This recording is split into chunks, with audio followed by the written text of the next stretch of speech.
resignificar lo indio, ¿no? En tanto el tema político. En este caso, ¿cómo debemos asumir el posicionamiento del indianismo como herramienta político-ideológica en la actualidad? Justamente asumiendo ese proceso de transformación que deberíamos asumirlo hoy día. Que algo que los propios indianistas han dejado en la actualidad es pensar algunas cosas muy básicas, que no son un descubrimiento, pero sin embargo son básicas e importantes. Cuando emerge el indianismo, se piensa en la realidad del indio rural y urbano, ¿no? En el área rural, en el área urbana, uno ve las primeras publicaciones, por ejemplo, MINTA, la primera asociación de profesionales indianistas, de profesionales aymaras, ve que se tocan problemas del área rural y del área urbana. Sin embargo, la tendencia actual es pensar indígenas como minorías étnicas que viven al margen del área urbana. Y muchos indianistas, en la idea de constituir aylus y marcas, están metidos en esa idea. Yo creo que una de las cosas importantes en el indianismo fue, que sería muy importante en la actualidad, pensar ese proceso en el que el indio, Reinaga lo dice, es una de las frases que a mí me encantó cuando yo lo leí, porque aludía a mi propia vida, el boliviano sobre el territorio y sobre todo el hombre que lo hace, y lo hacía el indio, ¿no? Hoy no vemos que los indianistas reclamen que los que han construido las ciudades bolivianas son los indios. ¿Por qué? Los que migraban a la ciudad eran aymaras, no hablaban el castellano bien, y el trabajo más factible para ellos era la construcción. O sea, la Bolivia, como la conocemos hoy como ciudad, es una obra de indios en la construcción de las ciudades. Y en los discursos identitarios que hemos tenido en la actualidad, los indios lo marginan, lo que es ajeno inclusive al área urbana. En un spot de ATV se dice originarios y citarinos, ¿no? Los originarios son distintos de los citarinos. Entonces, desde ese punto de vista, no permite pensar o actuar a los indianistas, o a quienes de alguna manera quieren rescatar el indianismo, en un contexto en el que está, y lo voy a decir así, lleno de indios. Por ejemplo, la gente cruza las aceras de un lado a otro en las calles sin mirar el semáforo, la carga rural. La gente en las universidades chupa en ronda, como se hace en el pueblo, baila en fila de hombres, fila de mujeres, como se hace en el pueblo. Hay toda una carga rural en la vida urbana que no es motivo de politización, de un trabajo, en este caso en los indianistas, que proyecte algo, algo que concretamente sucede en lo cotidiano. La gente sigue en esta idea de no, indios acá, son rural, lo urbano ajeno. Yo creo que más bien el indianismo en la actualidad no ha logrado posicionarse en esa realidad. En sus inicios perfila eso, con Reinaga, con los primeros indianistas, pero en los 80, con las políticas multiculturales de la ONU, con la promoción de autonomías indígenas, pues todo eso se lleva al tacho, y es curioso que, por ejemplo, que con Víctor Hugo Cárdenas todo eso se corona, ¿no? Las políticas multiculturales, diferencias de minorías étnicas, y se deja atrás todo el trabajo de indianistas y cataristas casi de 30 años, que no se reducía a lo rural. María, tal vez nos quieras comentar, complementar algo. Sí, en realidad, bueno, recuperando esto de que cómo es el indianismo como herramienta política ideológica en la actualidad, ¿no es cierto? Creo que el indianismo sí se ha utilizado, por lo menos a principios del siglo XXI, como una herramienta política e ideológica, ¿no? Pero se lo ha usado de manera resignificada, ¿no? A partir de, no tal cual como en el momento en que la escribió Fausto Reinaga, basándonos en la revolución india, digamos, de la década de los 70, sino que ha sido resignificada a partir de un contexto específico y a partir de intereses específicos políticos del momento, ¿no? Entonces creo que eso es lo que constantemente se hace con herramientas más que académicas, como lo hemos venido discutiendo hasta el momento, sino con herramientas político-ideológicas, ¿no? Retomar las cosas que sirven para el momento y resignificarlas, aplicarlas de diferente forma y dependiendo del contexto específico, ¿no? Entonces creo que sí se ha retomado ciertos puntos del indianismo de Fausto Reinaga, obviamente no siendo siempre 100% fiel a lo que él escribió, sino resignificándolo a partir de un contexto específico y de intereses específicos contextuales del momento, ¿no? Valga la redundancia. Bueno, a ver, otro asunto ¿no? La pregunta misma hay que darle vuelta a eso de resignificar lo indio.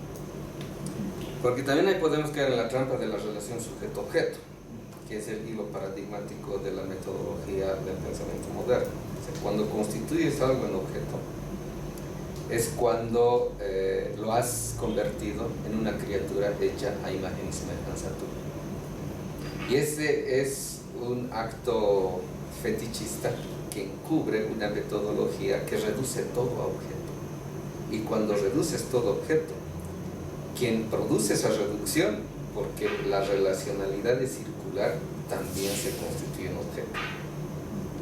Ahí caemos en la trampa, ¿no? Por eso una cosa es pensar desde y otra cosa es pensar para. Cuando piensas para, tú te atribuyes el locus de enunciación absoluto. O sea, tú te crees en la cima de la sabiduría en cuanto a poder de control y dominio. Por eso hay que diferenciar también, ¿no? Por ejemplo, cuando hablamos de esta subsunción académica que se hace a un pensamiento crítico, hay la diferencia entre qué es un marco conceptual y qué es un marco categorial. Un marco conceptual te permite recortes cognitivos de la realidad, es decir, te propone que puedes permitirte conocer. En cambio, un marco categorial lo que te hace es proponerte modos de relacionarte con la realidad. Por eso lo académico reniega de lo político, pero en el fondo lo hace implícitamente. Pero la toma de conciencia de que todo conocimiento de la realidad en última instancia es político, quiere decir que lo que hace lo político en sentido positivo es que te propone modos de intervención en la realidad, es decir, te constituye un sujeto en transformador de la realidad. Porque si solamente te dedicas a conocer la realidad y tu único interés simplemente es describir lo que hay, entonces tienes una situación contemplativa con tu realidad. Pero si tu proyecto es político, entonces te planteas modos de cómo intervengo, cómo transformo mi realidad. Entonces ahí caigo inevitablemente en la constatación de que sujeto y realidad constituyen una relación inescindible, circular, de reciprocidad mutua. La realidad está dada por un sujeto y el sujeto por una realidad. Entonces, desde este contexto epistémico, la pregunta tiene que ser reformulada. O sea, resignificar lo indio, ¿qué quiere decir? En última instancia es resignificarnos a nosotros. Y eso significa desmontar la imagen que tenemos del modo como, en este caso, la visión eurocéntrica prevalente en las ciencias sociales y en la filosofía han moldeado en nosotros una imagen, si uno quiere, distorsionada de lo que somos. Limpiar eso es resignificarnos. O sea, por ahí va un poco la descolonización que llaman los de modernidad, colonialidad, esto de la colonialidad del saber. Nosotros más bien lo manejamos como la colonialidad subjetivada. O sea, la colonialidad como categoría nos permite diferenciar entre el colonialismo clásico de esta nueva sofisticación de control y dominio que ha inaugurado el mundo moderno desde la invasión del Aviala. Entonces, ¿cómo podemos nosotros resignificar algo sin sentirnos involucrados en él? O sea, ahí está la pertinencia de resignificar la pregunta misma. No es resignificar algo que está afuera, resignificarnos, porque somos indios, como dice Reinaga, ¿no? Aunque hoy en día está en discusión el término, porque incluso muchos interlocutores indianistas dicen, eso de indio es una imposición colonial. Bueno, entonces habrá que construir una nueva categoría, ¿no?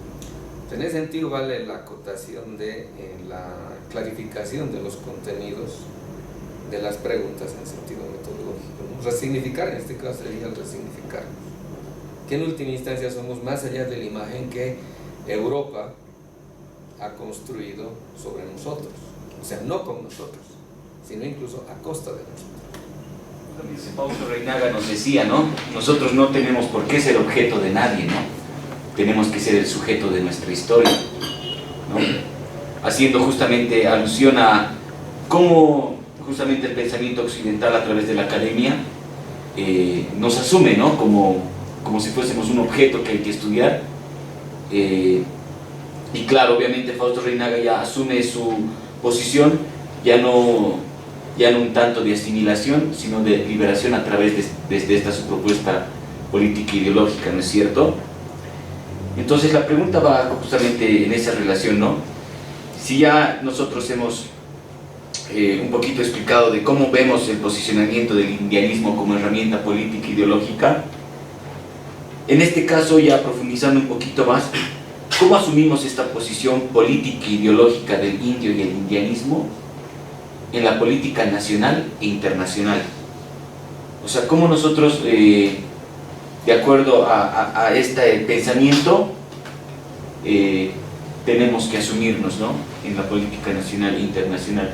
¿Qué opinas tú, por ejemplo, Kat? Es problemático porque cuando yo voy a cuando iba a algunas actividades que el gobierno se iba sobre temas indígenas, siempre tenía que ver con lo rural, lo marginal, la víctima, que no está mal, o sea, notar que era víctima, pero se había pasado, yo pongo el ejemplo del indio rebelde que me con Felipe Quispe, al indio espectáculo para turistas, con David Choquehuanca, ¿no? No, nada, por lo menos a mí no me llamaba la atención. Desde ahí yo, honestamente, yo no vislumbraría nada interesante que se pueda hacer. Yo creo inclusive que uno de los problemas que ha entrado en la actualidad es muy visible el hecho de que lo indígena en el gobierno ya no sale, no se habla. Antes, digamos, uno puede estar de acuerdo, ¿no?, con lo que se decía, era constante, en la actualidad no se ve.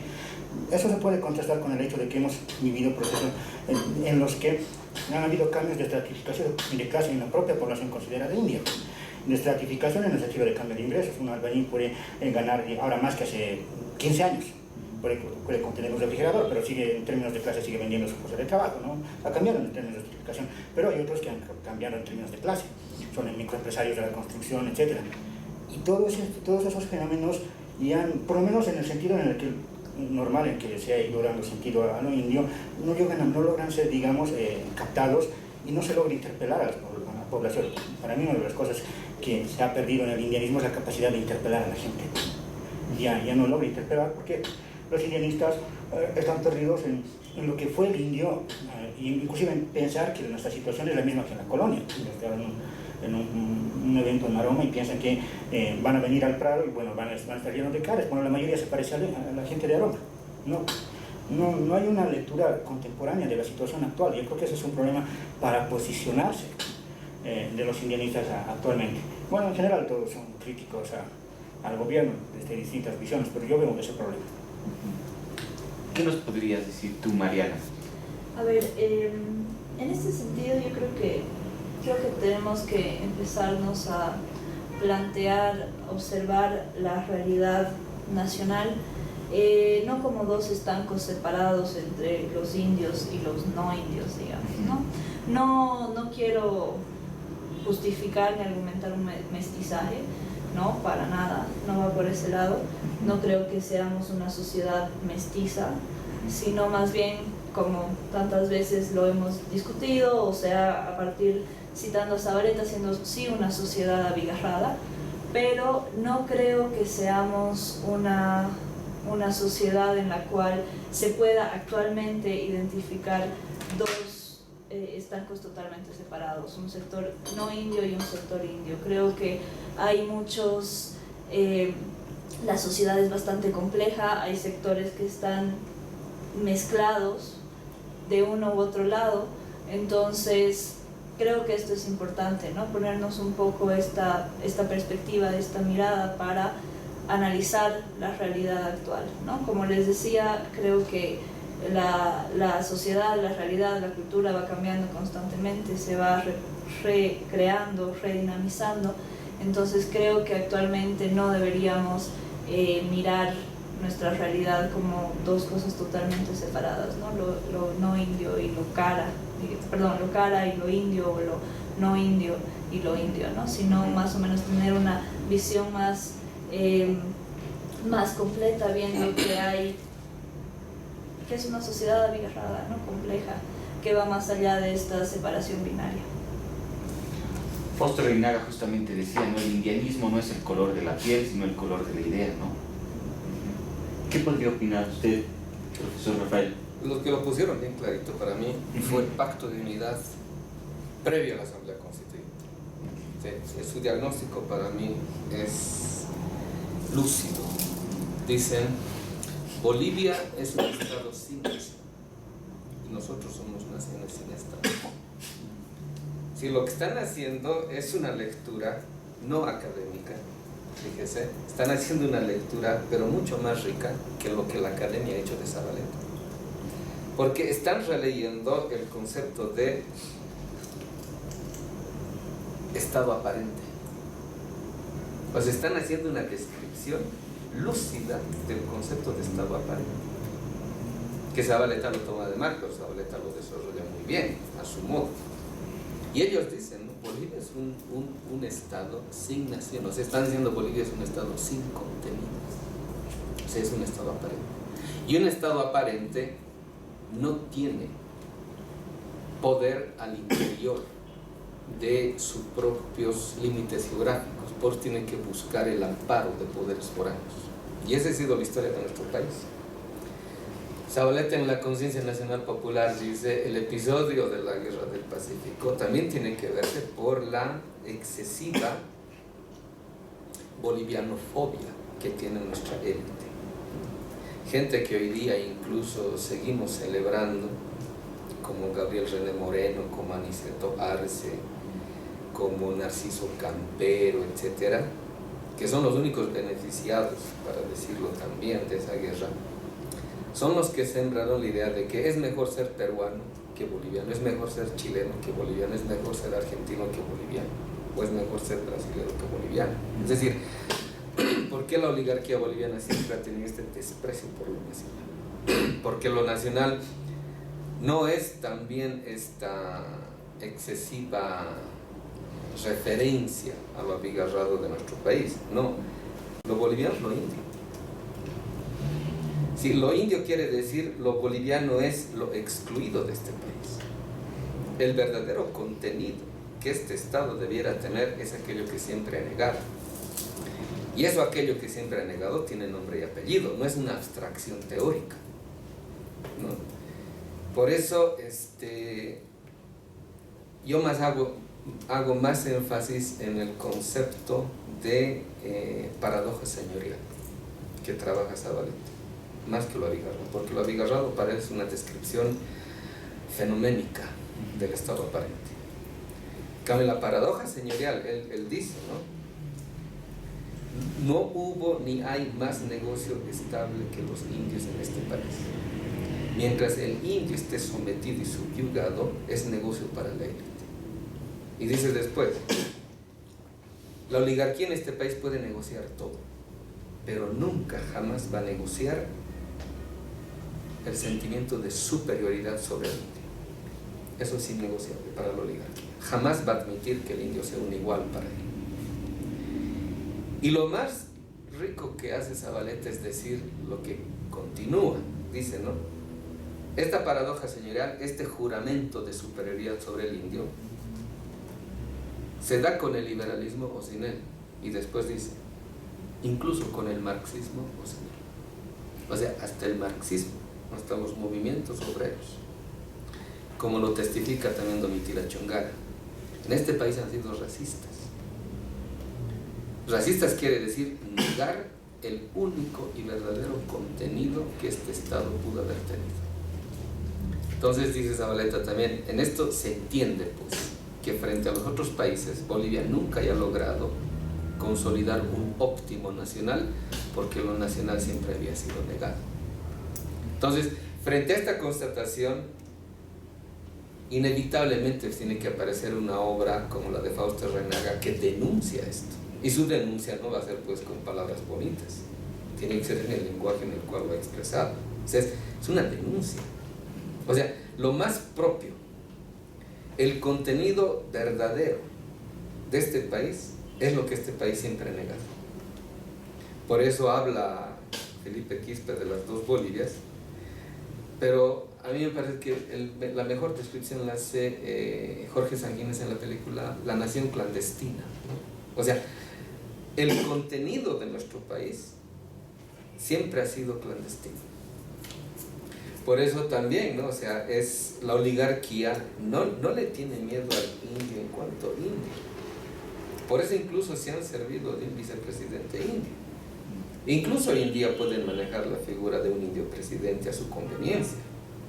No nos olvidemos que el Estado sigue en poder de la burocracia de familias que consideran el Estado como su patrimonio, que no han sido removidas del Estado, siguen ahí. El problema es el indio como multitud. O sea, el indio como sujeto histórico, ese es el problema. Tienen que impedir de cualquier modo que el indio se constituya en sujeto histórico político. O sea, el indio para el ornamento, para la foto, incluso para la retórica está bien, pero el indio como sujeto histórico, eso no puede permitir la oligarquía. Y esa paradoja señorial de la oligarquía la ha contaminado hasta la clase media. Pruebas de ello, este video que apareció de la abogada esta, ¿no? O sea, cualquiera le ve y dice, hasta su apellido es Pacajes, ¿no? Pero ella dice, indios de mierda los odio. O sea, esa paradoja señorial ya no es solo de la oligarquía, ha calado hasta lo más bajo de la estratificación social. O sea, y por eso la distinción que hace Fausto Reinaga no es un juego de palabras, hay que saber distinguir entre qué es lo indio y qué es el campesino. El campesino es una imposición categorial de una forma de describir un habitante que está recluido a la vida rural y que solo ahí tiene una importancia en la medida en la cual es servidora de los intereses de la ciudad.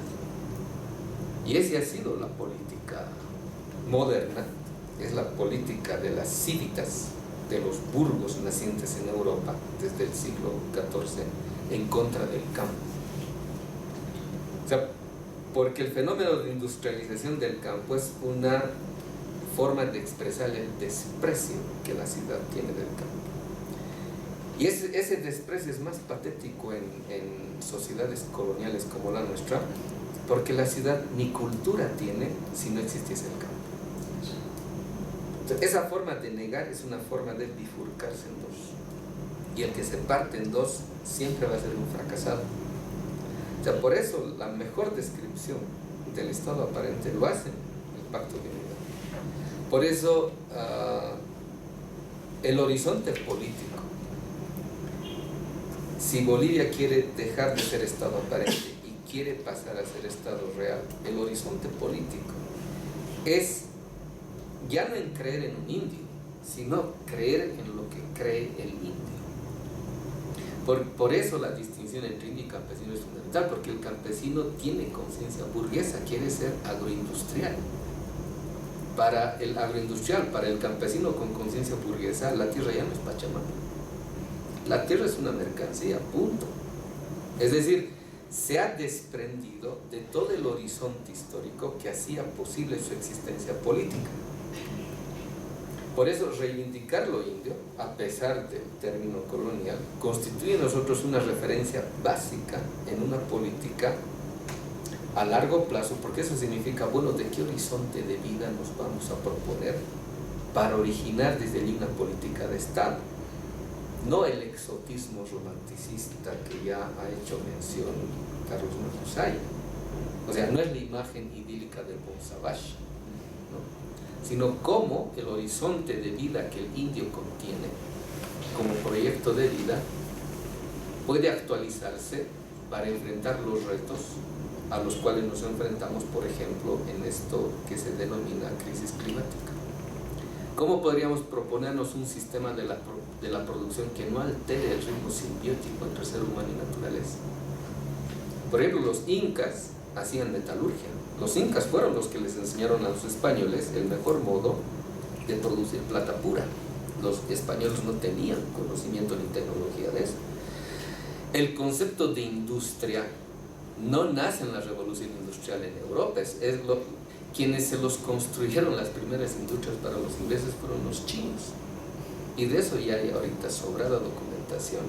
El concepto mismo de fábrica no proviene de la experiencia europea, proviene de los ingenios del azúcar que implantan en el Caribe. Entonces, El problema es que hoy en día se cree, la izquierda cree mucho, que los únicos procesos de industrialización, de producción, distribución, consumo, etcétera, son los que Europa ha producido desde la aparición del capitalismo.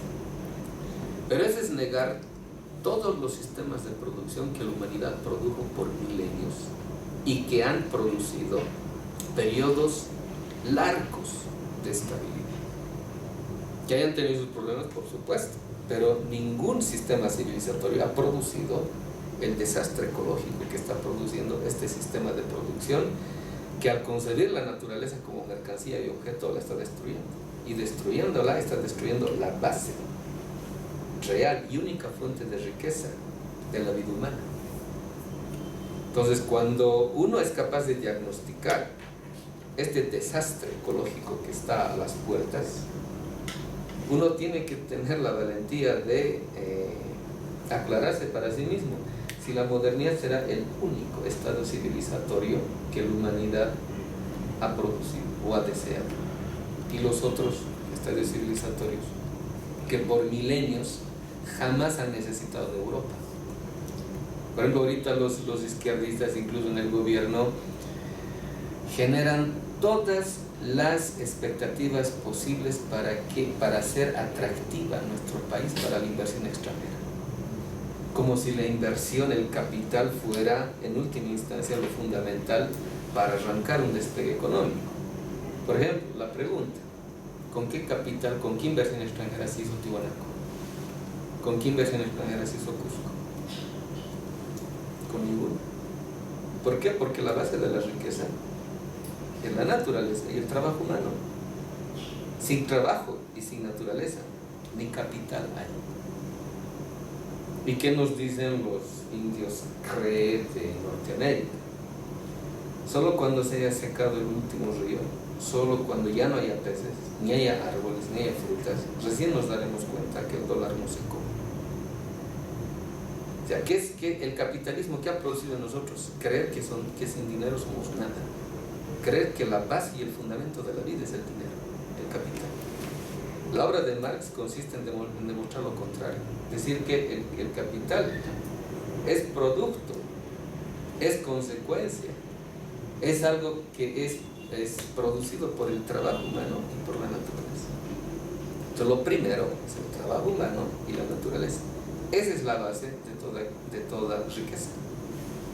Y nuestras culturas, las civilizaciones andino-amazónica y la maya azteca, han producido sistemas estables, sistemas políticos, económicos muy sofisticados, al margen de toda aquella teleología histórica que se ha inventado el mundo moderno para parecer como lo único humano, lo más racional, lo más verdadero, lo más justo, etcétera, cuando está demostrando en los hechos que es lo más destructivo que ha producido el mundo, que ha producido la humanidad.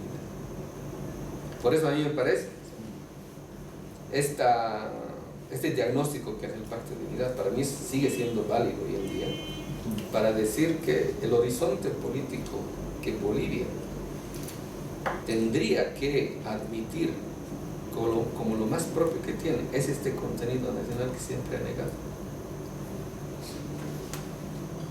Finalizando con este pequeño conversatorio que tuvimos, ya desde la opinión de cada uno de ustedes, ¿no es cierto? ¿Cómo vería Reinaga la actualidad? ¿Qué opinaría Reinaga si viviese hoy en día, ¿no es cierto? Ya habíamos hablado de que Reinaga escribe un poco también de acuerdo al contexto en el que él vive, ¿no es cierto? Ya Carlos nos mencionaba que la obra de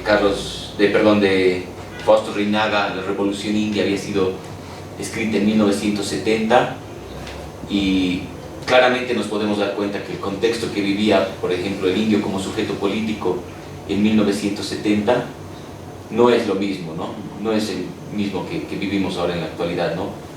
De alguna manera el indio como sujeto político se ha transformado, por así decirlo, ¿no? Entonces, ¿cómo podría ver Reinaga? ¿Cómo vería Reinaga la actualidad? ¿Qué creen ustedes? Carlos, tú. Bueno, considerando de nuevo las periodizaciones, como podría decir que es Reinaga.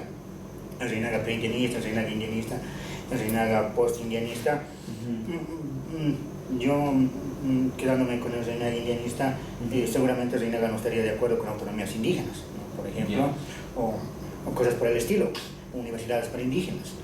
No le gustaría para nada, o que se tome lo indio como cuestión rural, pues en general. Sin embargo, para mí no es una pregunta muy importante, es que pensaría Reinaga hoy, porque es como esperar que las respuestas que nosotros tenemos que formular no las tengan que dar, digamos, Reinaga, Tupac Katari, o nuestros ancestros, nuestros abuelos, cuando ese es un reto nuestro. Tal vez lo que podríamos respetar es que desde Reinaga nos permite aún pensar cosas del presente. Yo creo, vamos por ahí. una de las cosas que Reinaga seguiría, digamos, afirmando es el tema de lo que él llamaba la relación entre las dos Bolivias, pero, digamos, problematizándola. Él no entró a los detalles sobre la fundamentalmente política, pero yo, con la experiencia que he tenido con amigos que han pasado por la universidad y por alguna razón ahora trabajan con gente que adinerada, estos amigos nunca creían en el racismo, en que haya esa segmentación, porque generalmente en la universidad todos nos parecemos, ¿no? Entonces, como entre nosotros nos... Pero cuando trabajas con gente de la élite, ellos recién vivieron el racismo. Yo diría que eso que Reinaga denuncia aún está presente, pero se hace configurado. Porque los indios al tomar la ciudad han ocupado los otros espacios, el magisterio, ahora están en la docencia universitaria, no solo en la universidad. Puede que tengan prácticas racistas como lo muestra la señora Pacajes y otras cosas, porque se ha interiorizado ese autodesprecio que lo expresas con alguien que se parece a ti, ¿no? Y yo de miedo le dices a otro. Lo que yo creo que sigue vigente es esta división racializada del trabajo que apunta Reinaga cuando habla del indio, ¿no? Siempre se habla del indio, el vicepresidente lo decía, gobiernan indígenas intelectuales, ¿no? Unos son los que piensan, otros son los que hacen. Los indígenas son la masa movilizable, los otros piensan para la masa movilizable. Esta división racializada del trabajo sigue presente, me parece, en la actualidad, y en eso creo que Reinaga aún lo denunciaría. Sí, yo creo que es muy complejo ponernos a pensar qué pensaría Fausto Reinaga en la actualidad, ¿no? O sea, creo que además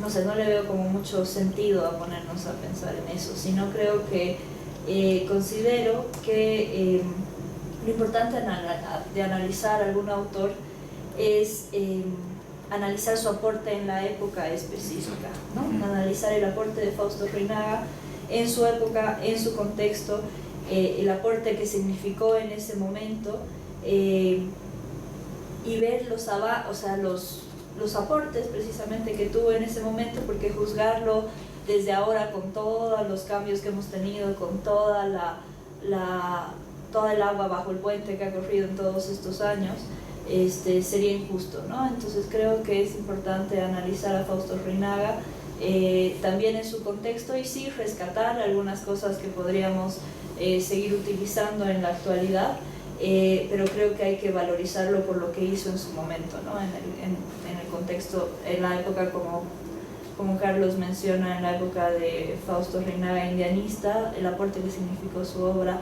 en ese momento, en ese contexto, y sí recuperar las cosas que podríamos quedarnos hasta hoy en día. Bueno, yo creo que la pregunta también estaba dirigida más que todo a la actualidad, ¿no? Del pensamiento de Reinaga. Y yo creo que así sí funciona un autor, ¿no? Muchas veces, por ejemplo, en filosofía decimos, un profesor de filosofía no necesariamente es filósofo, ¿no? Un profesor de filosofía puede exponer Kant, Hegel, Marx, Heidegger, Apple, etc. Pero eso no lo convierte en filósofo. Un filósofo no es ni siquiera aquel que enseña filosofía, ¿no? Un filósofo es aquel que piensa su realidad. Entonces, en esa medida, me parece pertinente sí la acotación que hace el señor Macosaya, ¿no? Dice, ¿cuál Reinaga?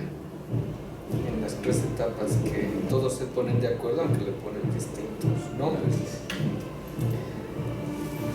¿Y cuál es la actualidad ahorita?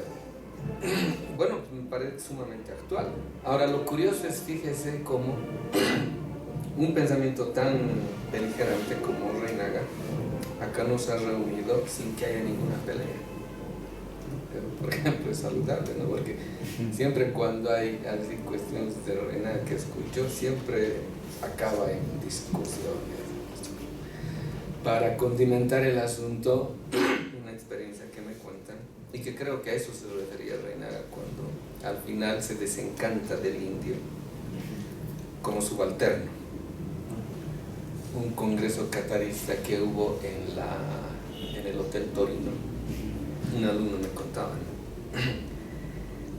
estaba invitado nuestro vicepresidente, y cuando se enteran los de la testera de que estaba invitado, pues se pusieron a criticar y sendos discursos contra el vicepresidente, de que por qué van a invitar a tal, por qué la cosa, etc.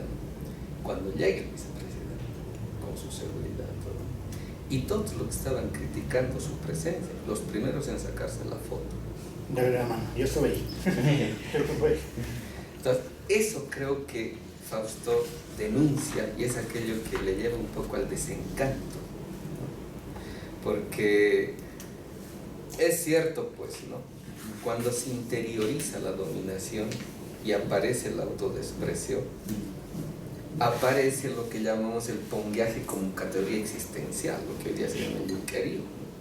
Es decir, aquel que se humilla porque quiere humillar después.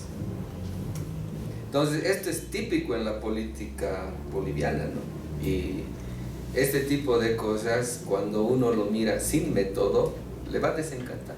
Ahorita Reinaga estaría desencantado con lo que está pasando. Y un hecho, por ejemplo, qué sé yo, de cómo se ha ido diluyendo el horizonte indio del proceso de cambio.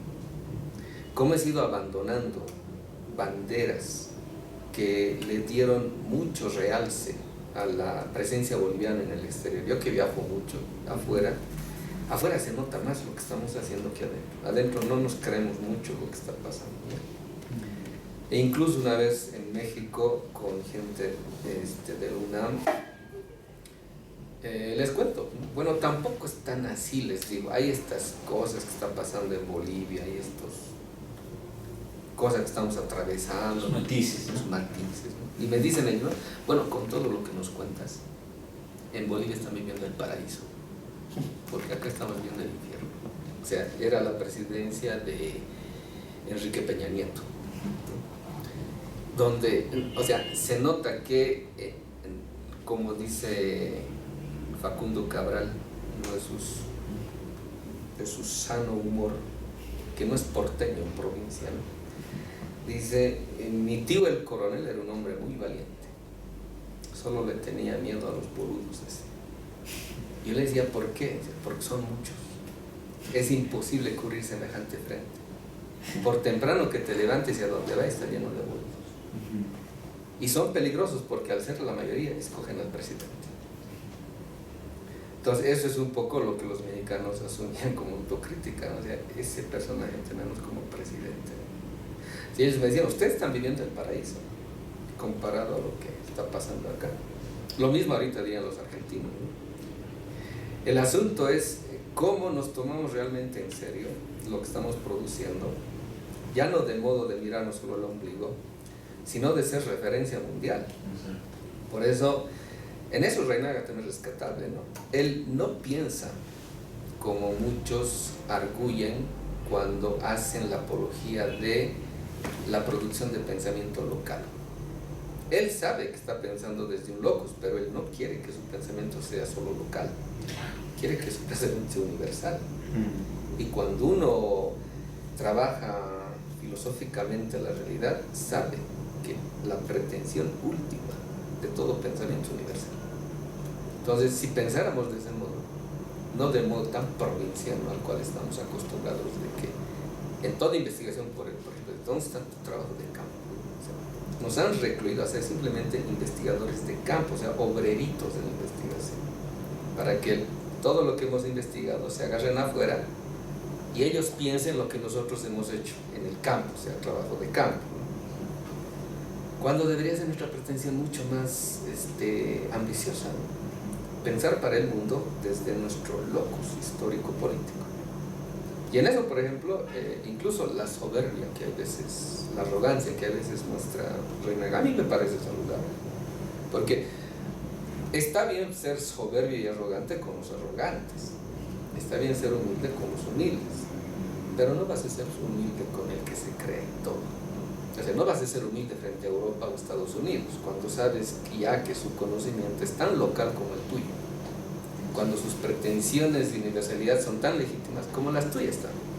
Entonces, cuando te desprejuicias de eso, ya puedes hablar de igual a igual con cualquiera en el mundo. Y ese es nuestro ámbito en nosotros, ¿no? Hay veces no estamos mucho en la discusión acá, más estamos afuera, porque esa es, digamos, nuestra trinchera, ¿no? Otros tienen otra trinchera, ¿no? Lo bueno de la obra de Reinaga es que puede confluir muchas tendencias, muchos caminos, muchas sendas bajo un mismo horizonte. Y creo que eso es lo saludable de la actualidad de la obra de Reinaga. Gracias una vez más por aceptar la invitación de parte de la Escuela de Gestión Pública Plurinacional.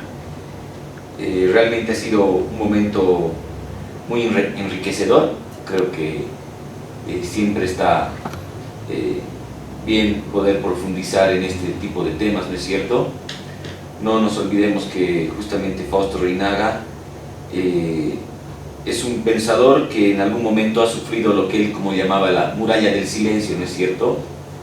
Y si en algún momento Fausto ha hecho conocer su pensamiento, en sus primeros inicios no precisamente era aquí, ¿no? Sino ha llegado a traspasar las fronteras, ¿no?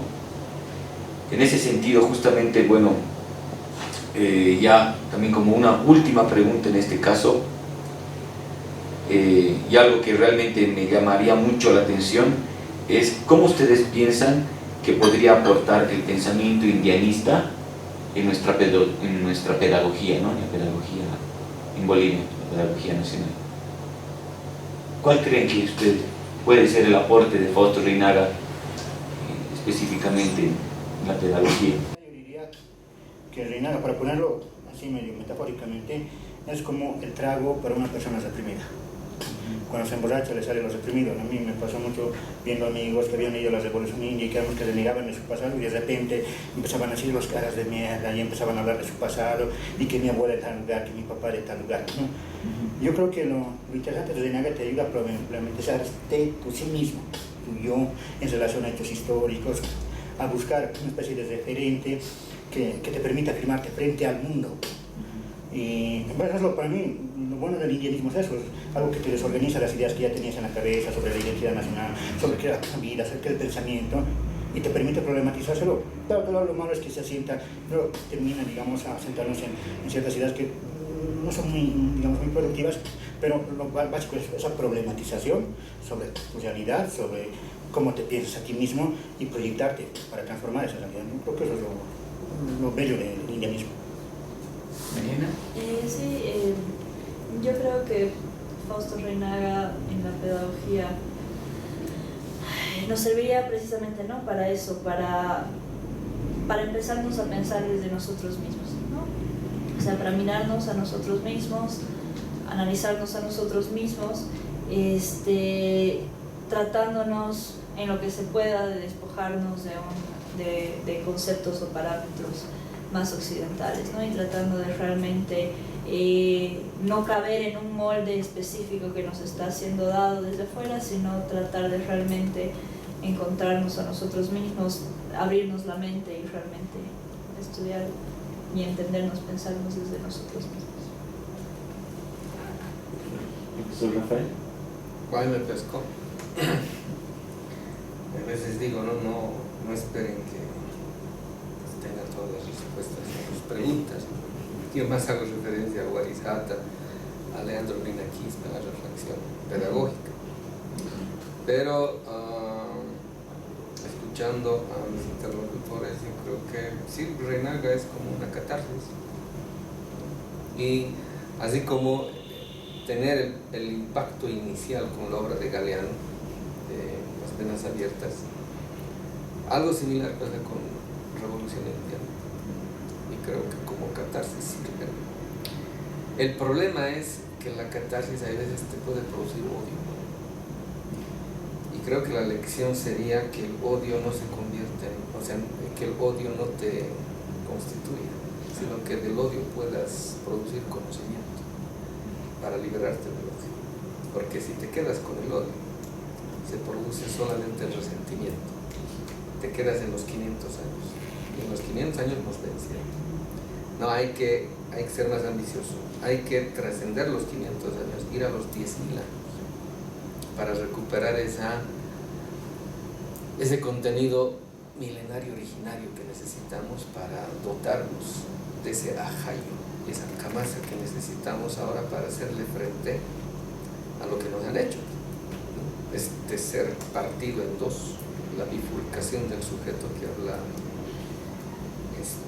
Freud. Eso tenemos que superarlo. Y nos sirve Reinaga muy bien como catarsis para eso.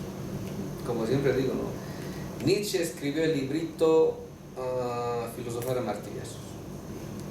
Yo creo que hay que escribir un nuevo libro que se llame Despertar a guaracazos. Ahí serviría Reinaga.